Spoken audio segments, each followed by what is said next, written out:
So yesterday we were discussing about the signal to interference ratio.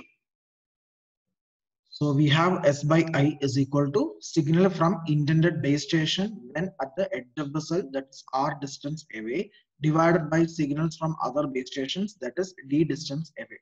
Because there will be many number of co-channel cells that is contributing to our interference. So all these co-channel cells are at a D distance away from the intended base station. Okay. We are focusing only on one cell, which is our host cell, that is having our own base station.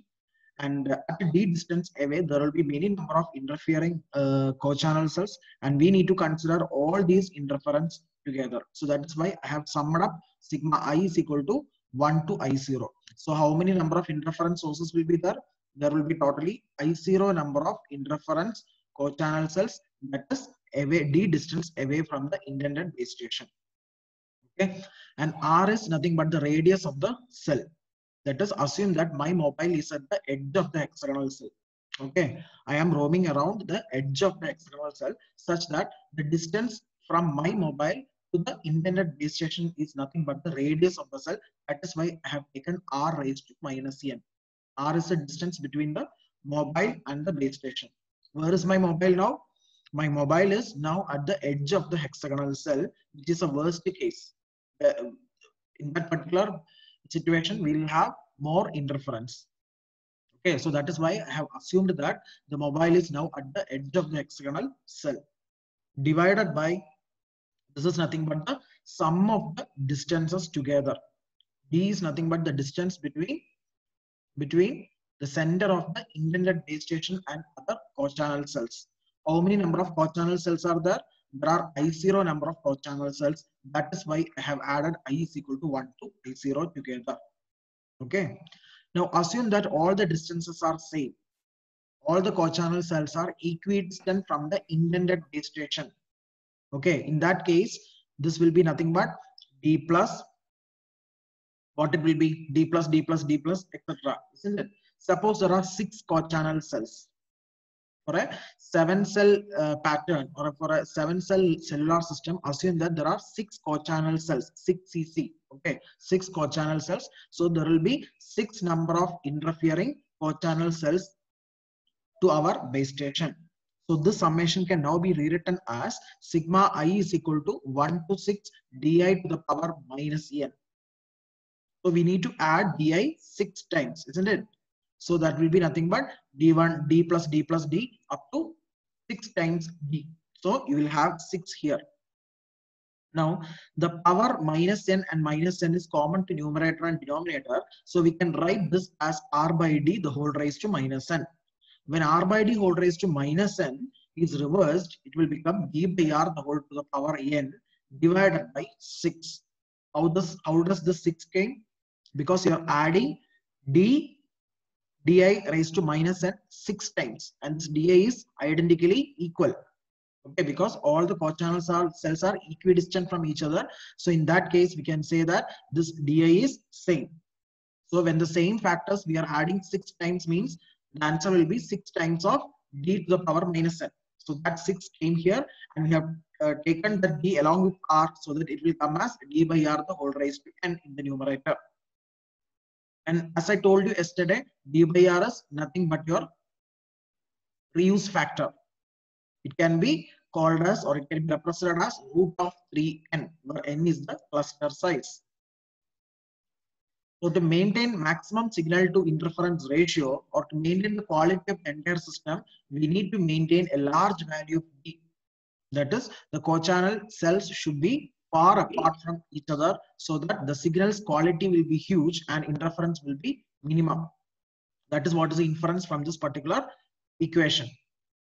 And we have replaced d by r as root 3n, where n is the cluster size. You know what is cluster size? Number of cells available in one cluster.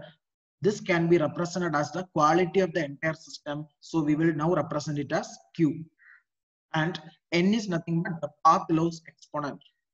Hope you have taken down yesterday. N is the path loss exponent, and it depends upon the environment, whether it is a urban environment or whether it is rural environment. So the type of cellular system is actually determining the value of n. It determines the, that is, it is determined by the environment. Okay, that is the traffic conditions and all. So normally for the urban environment, we will assume n as 4. So for this example, you will consider this equation, signal to interference ratio. Now it will become q to the power 4 divided by 6. Okay, where 6 is the total number of co-channel cells available in the entire cellular system. That is for example. Okay, for example only we have taken this. Otherwise, generally, yesterday I have shown you, this is the general equation what we have gone through. That is root 3. It is actually root of 3. Okay, root of 3n divided by I0. Root of 3n the whole raised to n divided by I0, where I0 is the number of co-channel cells that is contributing to the interference, and n is the path loss exponent, whose value can be ranged from 4 to 7. For urban environment, we will consider n as 4. Hope this is clear for you. And the inference from this particular equation is that if we try to increase n, what is happening? The signal to interference ratio will increase, means the interference will decrease. But we are going to compensate on the capacity. The capacity of the entire system will decrease because if n increase, only a very small portion of channel will be available in per cell. Isn't it? If the cluster size is being increased from 7 to 12, then what will happen? Only 1 by 12 of the total channel is available to one cell of the entire cluster. Plus 7 as a cluster size means 1 by 7th of the channel would be available per cell. So that is what is the difference between n. So if n increases, the cluster size increases, that means the capacity decreases. At the same time, we are able to achieve more signal to interference ratio. That means interference can be minimized. Conversely, if n is decreasing, then capacity will increase. At the same time, the interference will increase. Why? Because you can see when n decrease, what will happen? The d by r ratio will decrease, isn't it? See, when n decreases, d by r ratio will decrease. As d by r ratio decreases, so this from this equation, as d by r ratio decreases, it is evident that d is decreasing. D is nothing but the distance between the two co-channel cells. So the co-channel cells are coming closer to one another. So there is high chance of interferences to occur. As a result, SIR will decrease. This ratio will decrease. Clear? So that is how the signal to noise ratio varies with respect to change in the cluster size. So it is always, there should be a trade-off between n and signal to noise ratio. So n should be selected in such a way that there is an appreciable capacity as well as the signal to interference ratio can be minimized. In that way, we need to choose the value of n carefully. Okay, it need not be too large, or it need not be too less also. So there should be a trade-off between n as well as the capacity as well as the SIR ratio. Now take this particular example.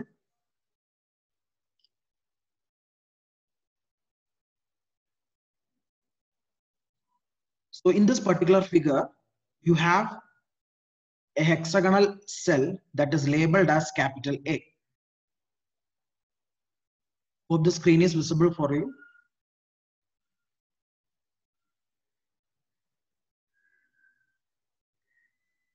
Yes, sir. Okay. So we have a cell which is labeled as A, and R is the radius of the cell. What do you mean by radius? If we draw a circle through the boundary of this particular hexagonal cell, then the radius of that circle can be considered as R, which is nothing but the cell's radius. And in the worst case, assume that this cross mark, whatever I have mentioned like cross mark, this is my mobile who is roaming along the edges of this particular hexagonal cell. So I am at this corner. Okay. So what happens is that the mobile has moved sufficiently far from the intended base station. Intended base station is nothing but our own base station or the host base station of this particular host cell. So we are considering this cell as the host cell, whichever is in the center of this entire cellular system. And as you know that to avail service to all the subscribers, we have shared the same set of channel with n number of other cells surrounding this particular cell. So in this figure, you will have 6 number of adjacent cells which are sufficiently spaced apart from each other, and they are having same channels as allocated to the host cell. Clear? And the distance between each of these cells from the host cell is D. If we are measuring the distance from the senders, okay, if you are measuring the distance between the senders of the two cells, then that will be capital D. But the thing is that my mobile is not at the center of the base station, or it is not at the center of the cell. It has moved towards the corner of this hexagonal host cell, so that the distance between the mobile station and the co-channel cells senders will be different. And all these 6 cells surrounding my host cell will be contributing to interference. Why they are contributing to the interference? Because these 6 cells are sharing the same bandwidth as that of the host cell. So whatever the channels I have allocated, the same channels is being allocated to the subscribers present in all these 6 cells. So there is a high chance of interference to my mobile station from all these 6 cells. Now, I need to find out the signal to interference ratio at my mobile with respect to all the surrounding 6 hexagonal cells. Yeah. For that, what I will do is I will go to the expression whatever we have derived yesterday. So what was the result that we got yesterday? It was r raised to minus n divided by sigma I is equal to 1 to I0 di to the power minus n. This was the equation for signal to interference ratio in terms of radius of the cell and distance between the co-channel cells. So we need to add all the distances corresponding to I0 number of co-channel cells. Here in this figure, as an example, we have taken only 6 cells as co-channel cells, which will be contributing to our interference. Clear? So based upon the previous formula, we are going to substitute according to the scenario.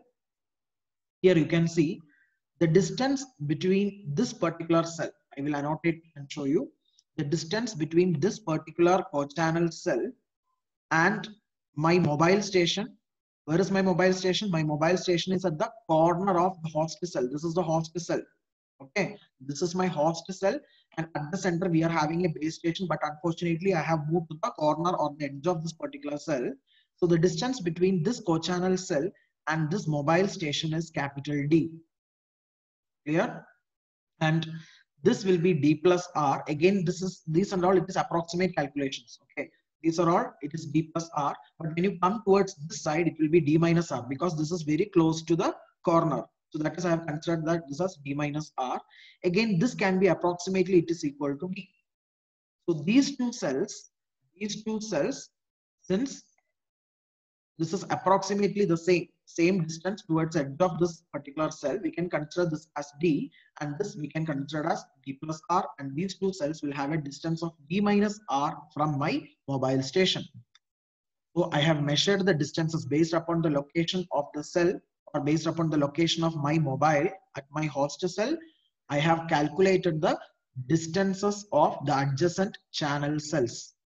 Okay, not co-channel cells, not adjacent, co-channel cells. What do you mean by co-channel cells? The cells sharing the same set of channels. Why I have assumed that my mobile is at the corner of the host cell? Because I want to analyze the most worst case. Because if I am roaming around the edge of this hexagonal cell, then only I can experience maximum signal to interference ratio. So I need to analyze minimum signal to interference ratio.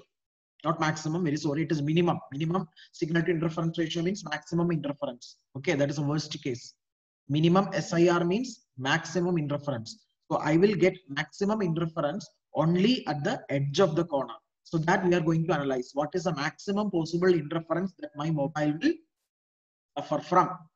So that case will happen only at the corners or the edges of the or the boundary of the host cell. That is why I have assumed that my mobile is at the corner of the host cell. Okay, so what I have done is I have calculated the distances from my mobile user or from my mobile station to all other channel cells available in the surroundings. Okay, we are not going to take any other cells. We are going to take only the channel cells that are sharing the same bandwidth or same set of channels.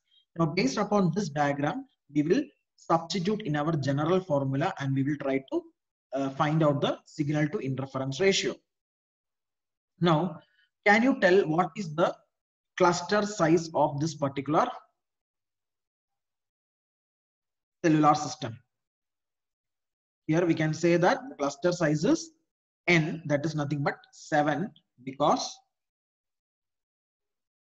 if you take one cell at the center which is acting as a host cell, in the immediate tier you are having 6 number of co-channel cells, so that we can consider 7 as the cluster size. Okay, now this diagram, based upon this diagram, we are going to substitute in our original equation. So I will share the other PDF. Okay, please take it down. Previously we have done this equation, and this equation we are going to alternate. Okay, so we are going to modify this particular equation based upon the given diagram. Yesterday we have done this equation. This is the equation for signal to interference ratio in terms of radius of the cell and distance between the co-channel cells, that's capital D. Now for this scenario, I have taken n equal to 4. What is the speciality of n? N is the, what do you mean by n? N determines the nature of channel. It is known as path loss exponent, that is determining the nature of the cluster or the nature of the cellular system, whether it is urban or whether it is rural environment, like that. Okay, and with respect to this equation, I'm going to modify so that this equation will become r to the power minus 4, isn't it? Because n is equal to 4. So r raised to minus 4 divided by how many number of sources are there? How many number of sources are contributing towards interference? We have 6 number of sources contributing to our interference. Out of this, 2 cells are having same distance, another 2 cells are having the same distance, and another 2 cells are having the same distance. And those distances are D minus R, D plus R, and D from our mobile station. Already we have gone through that from the previous diagram, isn't it? I will repeat. We have totally 6 co-channel cells that is contributing to the interference. Out of this, 2 co-channel cells are at a distance of D minus R away from my mobile station, and the other 2 co-channel cells are at a distance of D plus R away from my mobile station, and the next 2 co-channel cells are at a distance of capital D from our mobile user or mobile station. So when you sum all the 6 parameters, now you can modify the above equation as 2 times of D minus R to the raised to minus 4. See, in the general equation, you have D raised to minus n, isn't it? So what is the first distance that you have? Shall I show the other slide again? See, the 2 slides when you take, the 2 cells when you take, you will have D minus R distance away from my mobile station, that is represented as X here or cross here. So these 2 distances are same, D minus R. So when you add these 2 distances, what is the answer? It is 2 times of D minus R raised to minus n. Minus n is nothing but our path loss exponent. That is why it came like this, minus 4. Plus, again we'll have another 2 cells that is sharing the same distance, that is nothing but D plus R, isn't it? So in that also, we are having 2 cells sharing the same distance. So I put a 2 times of D plus R the whole raised to minus 4. Plus, again, if you take this cell and this cell, they are having same distance, capital D, away from the mobile user. So I put a 2 into D to the power minus 4. Is this clear for you? Is this particular step is clear for you? Any doubts?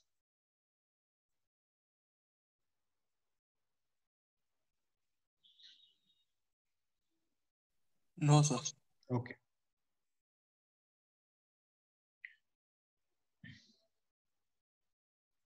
Now, I'm going to simplify that particular equation. by taking r outside from the denominator. So from each factors, you are going to take r from outside from the denominator.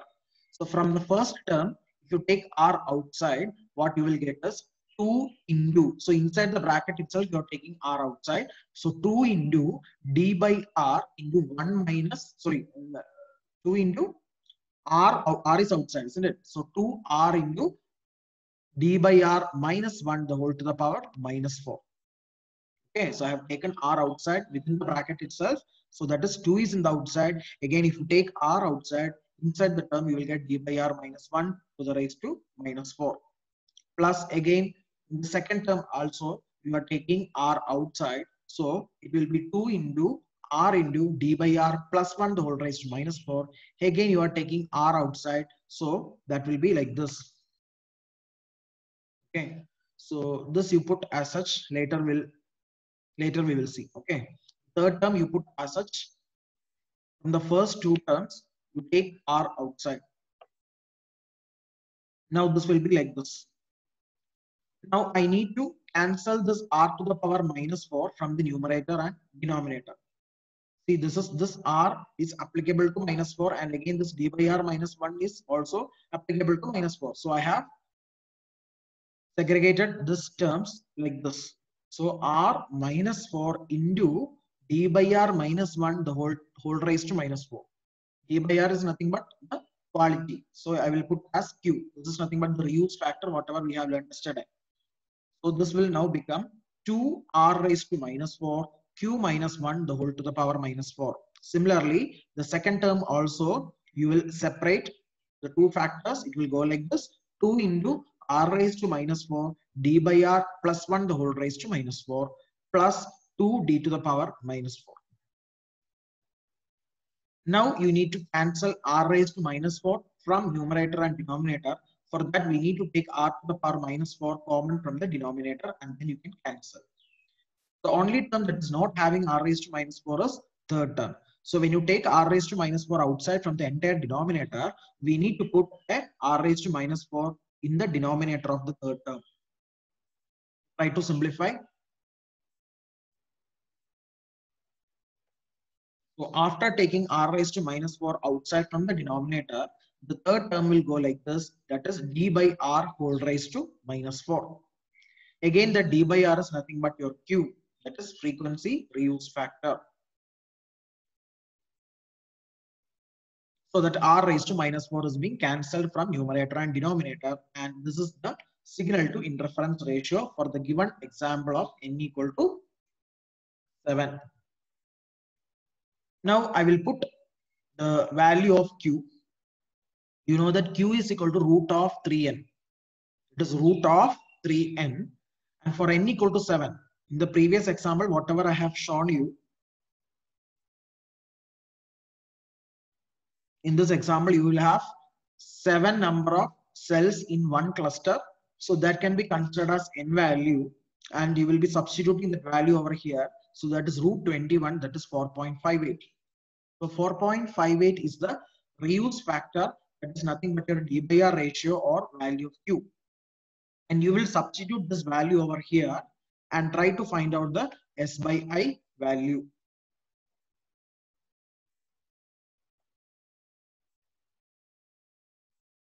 Work out. Write all these steps. I'll repeat. From the general formula, you have expanded based upon the distances we have calculated from the mobile station to the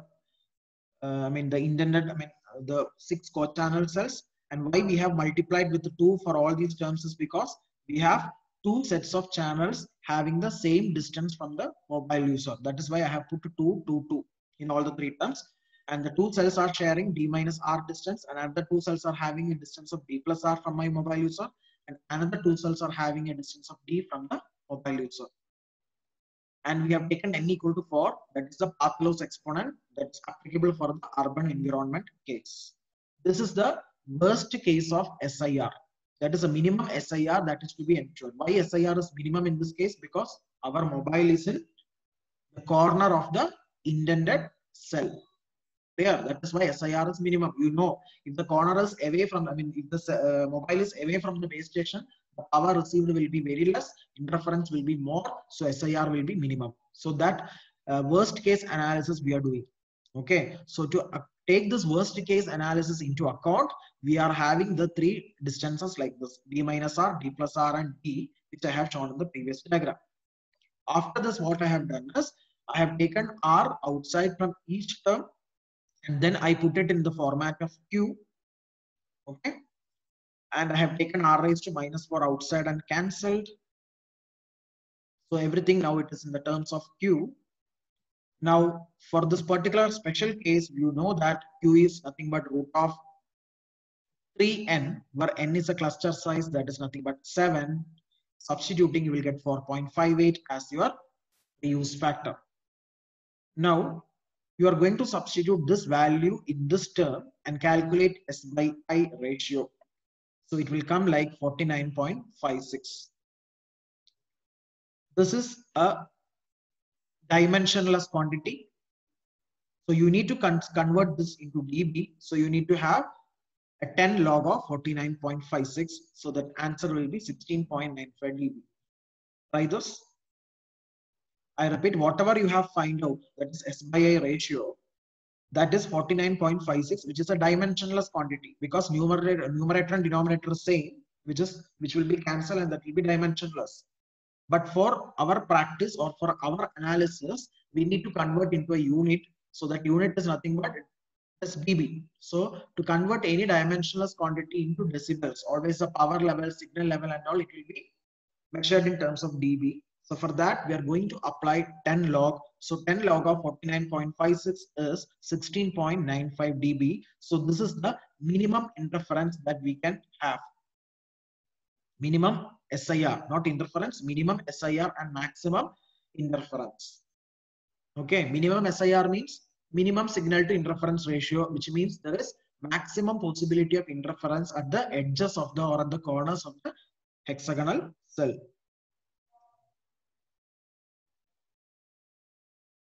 Now consider the case for n equal to 12. I'm going for n equal to 12 and I'm analyzing what is the variation in SIR.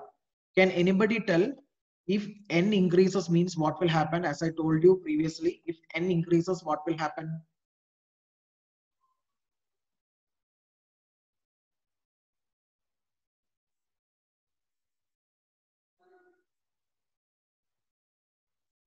What will happen if n increases?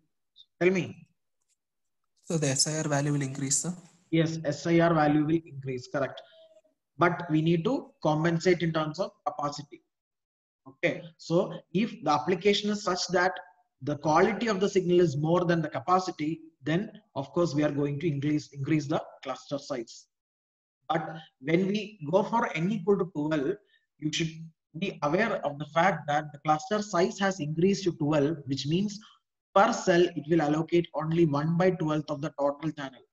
If you're having 600 channels as a total, then out of that only 600 by 12 number of channels will be allocated to one cell. Whereas for the 7 cell case, 600 by 7, that is little bit large, isn't it? 600 by 7 is larger than 600 by 12. So now if you go for a 12 size cluster, what is happening is that the capacity has been reduced or the total available channels in per cell basis, it is drastically reduced. But we will be able to have more signal to interference ratio or less interference. So that we are going to analyze. So substitute and find the value of Q here. You know that Q is the frequency reuse factor, which is D by R, that can be considered as root of 3n. So it is root of 3 into 12, that is root 36, it is equal to 6. So our reuse factor now it becomes 6. Now you need to substitute this 6 over in this formula. So this was a formula that we have derived for the SIR, signal to interference ratio, in terms of Q. Q is the reuse factor, that is D by R ratio. So for that Q, you need to substitute 6 and you need to find S by I.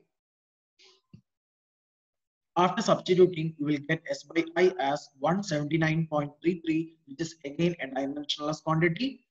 And to analyze or to compare the performances of the system, we have to convert this into dB. So you will apply 10 log to this dimensionless quantity, so that answer will become 22.5 dB.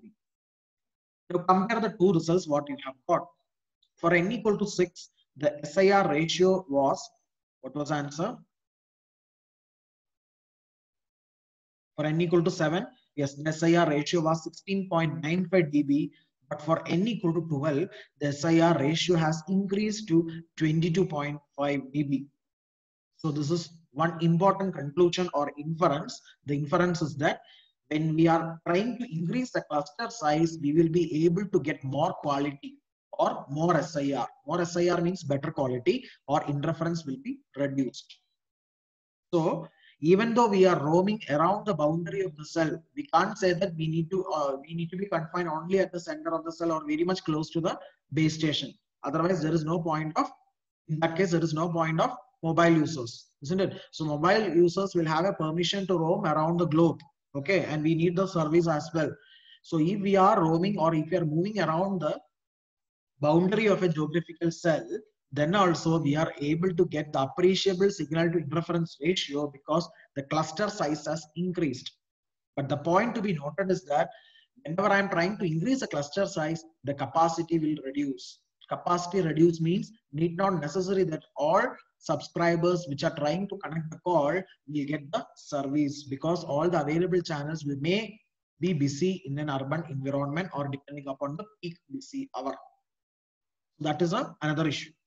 But suppose you have connected a call and you are trying, you are continuing the conversation, then we can ensure appreciable quality of that particular voice channel because your SIR has tremendously increased because of large value of n. Clear? So when you move from n equal to 7 to n equal to 12, you have got a large value of SIR even though you have compromised in capacity. Now you need to take down this problem. Take down this problem.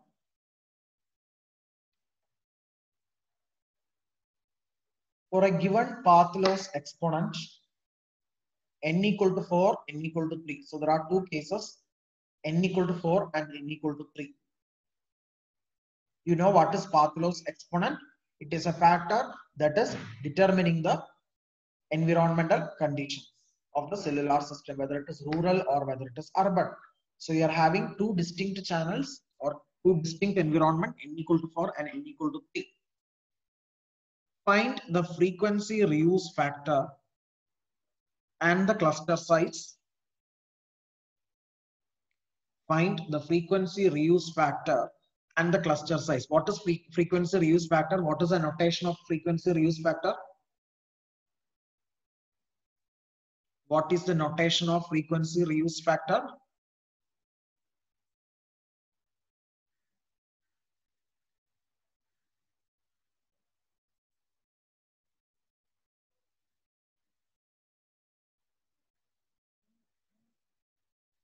With what letter you will denote or notate this frequency reuse factor?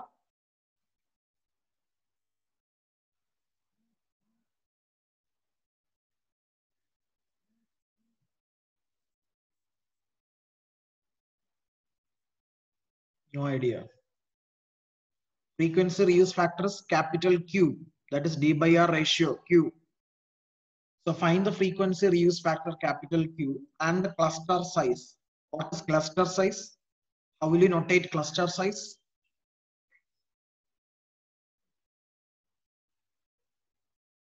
Capital N, sir.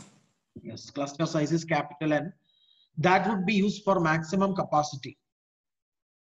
So condition is you need to have maximum capacity. So for that we are going to find capital N and capital Q.